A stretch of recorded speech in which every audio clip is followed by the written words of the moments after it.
A Euro foi bem ruim. A qualidade técnica foi muito abaixo do esperado. Cara, esse tipo de comentário esteve presente durante toda a Eurocopa. E eu até entendo quem fala isso, porque alguns times realmente passaram essa sensação. Não jogaram bem ou só foram apresentar algo bom no fim do torneio. Mas também é bem exagerada essa ideia, porque não foi a melhor Euro de todos os tempos, mas não foi horrível, de baixíssima qualidade como muitos disseram. Mas antes de seguir, eu vou te deixar o recado rápido da KB Prime, que claro, se você já acompanha o canal há mais tempo, sabe da qualidade dos caras, tem uma grande variedade de camisas e se você se interessar por alguma, pode usar o cupom TRAVE5 para ter desconto na compra. Então os links estão na descrição, também estou deixando o link do clube de membros e é isso. Os argumentos principais de quem não curtiu a Euro foram muitos gols contra e média de gols baixa. E bom, o primeiro não é sinônimo de falta de qualidade. A natureza dos gols contra tem que ser avaliada. Não é porque aconteceu que é falta de qualidade do jogador. Às vezes é um cruzamento forte que o cara tenta interceptar e vai pro gol, e se ele não fizesse isso, o jogador adversário iria empurrar para as redes de qualquer forma, ou então um bate-rebate do goleiro com os zagueiros. Então só de ter um gol contra não faz de uma partida ruim ou ter qualidade inferior. Não existe nenhuma relação nisso, e é um argumento meio ruim. E a média de gols segue a mesma linha. A natureza das partidas e dos times tem que ser analisada. Vi bastante gente dizendo que algumas partidas foram ruins, ou que times que jogaram defensivamente eram ruins e não mereciam ganhar, mas cara, eu já falei isso antes. Eu acho que a lógica é bem simples. Não tem como cobrar de Eslováquia, Eslovênia, Turquia e essas seleções menores que eles joguem contra Espanha, Portugal e até mesmo uma Inglaterra de igual para igual o tempo todo, e nem um pouco do tempo na verdade. Eles vão jogar para se defender, segurar o resultado, porque são inferiores tecnicamente. Um jogo de igual para igual entre seleções desses níveis desiguais é bem diferente de um jogo entre Espanha e Alemanha. Não dá para cobrar da Eslovênia que ela atue como a Alemanha, galera. Não faz sentido isso. Por isso eu não acho que a Euro foi ruim. As seleções menores apresentaram um bom futebol, se defender bem também é bom futebol, então é isso. A Euro foi boa e agora vamos rapidamente passar pela nossa trajetória de trave a trave aqui. Bom, para começar temos o maior erro, Portugal como principal favorito. Logo no início da competição já deu para ver que a Espanha despontou e corrigi isso para o mata-mata, claro, colocando a Espanha como maior favorita. E isso foi um acerto, já que tinha muita gente ainda, mesmo com tudo que foi apresentado nos grupos, que colocava a França, por exemplo, como maior favorita, quando era óbvio que não era. E no mata-mata todo, os erros foram a Áustria e Portugal. O resto foi de acordo com a previsão, inclusive a trajetória da Inglaterra foi prevista surpreendentemente muito bem, com o pequeno trave do passado dizendo que eles iriam precisar de mágica para avançar até mesmo contra a Eslováquia, que iriam passar da surpreendente Suíça, iriam ganhar de virada da Holanda e na final iriam perder porque a magia uma hora acaba, e bem, aconteceu exatamente isso. Mas do outro lado da chave tivemos mesmo o Portugal não avançando e sendo eliminado sem marcar gols no mata-mata, e esse é o assunto principal desse vídeo. Foi um 0 a 0 contra a Eslovênia e também 0 a 0 contra a França, mas Portugal mereceu avançar nas duas situações. E você pode ficar bravo comigo, mas eu não estava louco em considerar eles como favoritos, e os stats finais da Euro mostram isso. Portugal foi a seleção com mais posse do torneio, bom, até aí nada demais. Eles também foram os segundos em porcentagens de acertos nos passes, mas tá, só isso não prova muito também, porque afinal, eles poderiam ficar tocando entre os zagueiros, né? Que não foi isso que aconteceu, quem assistiu sabe, mas só esse dado pode dar a entender isso. Mas agora a coisa começa a ficar mais clara, olha só. Portugal foi a segunda equipe com mais ataques da Euro, atrás apenas da Espanha.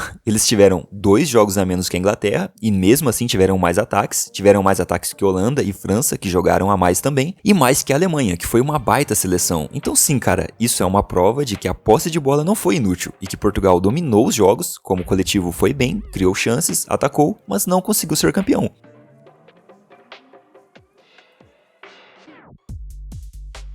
Dizer que Portugal era uma das favoritas ao título não significa dizer que, obrigatoriamente, eles iriam vencer. Isso foi um acerto, porque ao término da competição, eles foram a seleção que mais atacou de todas, perdendo apenas para a campeã. Irônico, né? Jogaram bem como time, mas faltou individualidades. E um dado que demonstra bem um grande problema deles nessa Euro é o de cruzamentos, porque Portugal foi a seleção que mais fez cruzamentos na Euro, e como estão vendo aí, foi um número consideravelmente maior até do que a Espanha, que teve 2 jogos a mais. Só que o problema é que quando vamos analisar a porcentagem de acertos de cruzamentos, nós não vemos Portugal na lista. Cadê os caras? Pois é, você tem que abaixar até a 18ª posição para ver os Tugas ali na lista. Olha só, atrás até mesmo dessas seleções mais frágeis aí. Então assim, cara, já tá bem óbvio o que aconteceu. É uma disparidade muito grande entre ser a equipe que mais cruzou bolas, a primeira até na frente da campeã, e ser a 18ª em acertos de cruzamentos. Contra a França, eles foram eliminados nos pênaltis jogando melhor, mereciam mais que os franceses avançar. E enfim, tudo isso confirma sim que Portugal era uma das favoritas ao título, eles poderiam perder para a Espanha depois, acho que iriam mesmo, mas estariam entre os 4 melhores, e isso é ser um dos favoritos. E muita gente que comentou que achou um absurdo Portugal ser considerado o maior favorito, não colocava a Espanha na frente, colocava a França, e apesar deles terem avançado, não apresentaram futebol de favorito em nenhum jogo da Euro, e foram eliminados de forma bem fácil para os espanhóis. Só que um outro assunto que não dá pra deixar passar é como o Cristiano Ronaldo foi tratado mais uma vez. Cara, é impressionante. Dos haters dele já era esperado. Eles vão dar um jeito de colocar o cara como horroroso e acabado sempre. Isso é normal. Mas o que pega mesmo são as pessoas que fazem o papel de hater, mas tem outros 2 ou 3 vídeos, 2 ou 3 falas na vida elogiando o cara. Pra passar aquela sensação de nossa, olha aí, eu reconheço o CR7, eu elogio ele, mas agora eu vou destruir ele aqui, porque eu sou imparcial, não sou hater, eu tenho propriedade. Olha eu elogiando ele ali, ó. Cara, isso mesmo, a galera vai cair nesse papinho sim. Então tá, pra muita gente mesmo, inclusive portugueses, o Cristiano foi o pior de Portugal na Euro. E assim, Portugal só foi eliminado por causa dele, ele afundou o time. A ideia foi essa, e vamos lá desmontar isso agora e provar que quem disse isso tá sendo apenas hater sim, e não tem nada pra se embasar. Mas pra começar, uma coisa que é fato e que tem que ser dito aqui, é que o Cristiano Ronaldo foi mal na Euro. Ele foi mal, e eu acho que não dá pra contestar isso. Ele foi o terceiro jogador que mais desperdiçou chances, atrás só de Lukaku e Havertz. Ele saiu sem nenhum gol, mas é preciso dizer também que teve um pênalti escandaloso contra a Geórgia, que não foi marcado, e ele poderia sim ter marcado ali, mas no geral, o que mais deu pra perceber é que ele não estava muito dedicado no jogo sem bola. E isso foi claro, ele andava em campo, não pressionava com intensidade os zagueiros, isso pode até ser uma estratégia dele, para não cansar e conseguir jogar o jogo todo. O que é confirmado porque no último jogo contra a França, ele deu umas arrancadas para pressionar a primeira saída, mas foi só ali também. No resto, ele ficava só preenchendo espaço, não marcou, então ele não foi bem. Ele poderia ter feito mais por Portugal, mas dito isso, vamos lá para as estatísticas agora. E até para as análises de situações do jogo que comprovam que só em Portugal já teve outros 2 caras, pelo menos, que foram piores que ele. Olhando os dados de chances criadas, já vemos um aqui, que foi o Bruno Fernandes. E sim, cara, o Bruno Fernandes foi o pior jogador de Portugal na Euro, mas disparado mesmo. E ele também não foi tirado dos jogos em que estava mal. E falando nisso, eu vi uma crítica ao Cristiano e ao Roberto Martinez, dizendo que o técnico não teria coragem de tirar o Cristiano. E tudo bem, admito que essa crítica ao Martinez eu vi mais no Twitter, mas tenho certeza que deve ter jornalista que pensou isso também. E ele não tirou o Bruno Fernandes, que também estava mal e pior inclusive. O Bruno teve menos grandes chances criadas que o Cristiano na Euro. Ponto, acabou a discussão. O cara que está ali para basicamente criar pro time, criou menos que o centroavante de 39 anos, inclusive recebeu uma assistência dele. Bruno e Bernardo criaram uma grande chance no torneio, mas é óbvio que a culpa toda iria cair em alguém que não tem essa função e fez mais que os caras. Realmente faz muito sentido. Se a gente olhar os dados de passes decisivos, os passes-chave, Cristiano teve mais que o Mbappé, a mesma quantidade que o Bellingham, mais que o Mikhail, que foi um dos aclamados do torneio, teve mais que o Modric, Gundogan, Çalhanoğlu, o mesmo tanto que Rodri, Phil Foden. Cara, todos os jogadores que deveriam ter mais passes-chave que o Cristiano, porque a função deles na partida permite isso, mas ele se manteve ali. Mas e falando dos jogos, bom, como falei, o CR realmente não se dedicou ao sem bola, mas na participação ofensiva, ele foi dedicado sim, não dá pra dizer o contrário. Ele se movimentava na área, arrancava para dar opção de lançamento, se posicionava bem para receber um cruzamento, só que o problema é que Portugal simplesmente não acertava. E isso não é achismo, é o que aconteceu nas partidas e tem os números para comprovar, claro. É impossível dizer que é uma desculpa para passar pano pro cara, porque isso é um fato, Portugal errou muitos cruzamentos. Esquece os números que já provam isso e pega para assistir qualquer partida deles na Euro, qualquer uma. Você vai ver a quantidade de erros grotescos em cruzamentos, principalmente do Rafael Leão e do Nuno Mendes. Mas esses dois saem como bons, como tendo feito Euros excelentes. Mas tá aí, contra a França, por exemplo, o Rafael Leão fez 5 cruzamentos e acertou 0. O Nuno Mendes fez 4 e acertou nenhum. E os do Nuno Mendes, cara, eram assim um primor de cruzamento. A bola nem saía do chão. O Bruno Fernandes acertou 2 de 9, já foi um pouco melhor, mas é isso. A culpa disso é do cintura de Adamantium. Claro que é. O cintura de Vibranium tem que marcar, dar passes decisivos, ir pro lado, acertar um cruzamento e cabecear. Se ele não faz isso, ele afunda o time. O Rafael Leão teve 15 cruzamentos na Euro e acertou 3, mas como ele dava driblinho, a galera tem a sensação de que ele fez uma baita Euro. Cara, do que adianta você partir pra cima, arrancar, driblar e quando chegar na linha de fundo, cruzar a bola pra arquibancada ou cruzar rasteiro pro adversário cortar? O Leão fez um péssimo Euro, péssimo, muito pior que o Cristiano, mas era óbvio qual deles levaria a maior culpa. O Bernardo Silva não fazia absolutamente nada nas partidas, nada. Contra a Turquia, ele foi bem e só. Todos os outros jogos, ele pegava a bola na direita, virava o corpo pra trás e tocava. Era toque pro lado ou pra trás. Foram esses os highlights highlights do Bernardo Silva na Euro. Horroroso o campeonato dele, horrível. Mas as críticas foram bem amenas. O Bruno Fernandes eu não vou nem falar, só vou deixar alguns lances de fundo aí, porque são absurdos, cara. Olha a postura dele, olha os lances bizarros que ele errou. Mas claro, a culpa maior você sabe de quem é. E não é crucificar Leão e Nuno Mendes pelos cruzamentos errados não. Não é isso que tô dizendo. Até porque, como já demonstrei antes, Portugal foi o time que mais cruzou e um dos que mais erraram. O time como um todo foi mal nisso. Mas as críticas infundadas não analisam esse fato. Então não me venha com essa de que sou imparcial, eu falo bem do Cristiano e agora eu tenho propriedade pra aposentar o cara da seleção. Não, você não tem embasamento pra isso, é fala de hater e tá aprovado aqui. Você pode e deve criticar a Eurocopa dele, porque ele foi mal, mas não foi o maior culpado, ele não afundou o time como estão fazendo parecer. Só em Portugal teve outros 3 jogadores que foram bem piores que ele, fora os jogadores dos outros times, como Lukaku e Foden. Então, ele merece críticas, mas não tem fundamento pra aposentar o cara. Isso é coisa de hater e ponto, não tem discussão. Dizer que o cara não serve pro alto nível mais, bom, se você acha isso, então o Bruno Fernandes também não serve. O Bernardo Silva, que nunca em nenhum momento da sua carreira jogou bem por Portugal, também não serve. O Mbappé não serve, já que ele teve desempenhos piores que o Cristiano, marcou só um gol de pênalti, que o CR também deveria ter se não fosse prejudicado pela arbitragem, enfim, foram iguais. O Lukaku não serve, o Foden não serve, o Rafael Leão não serve mais pro alto nível europeu, enfim.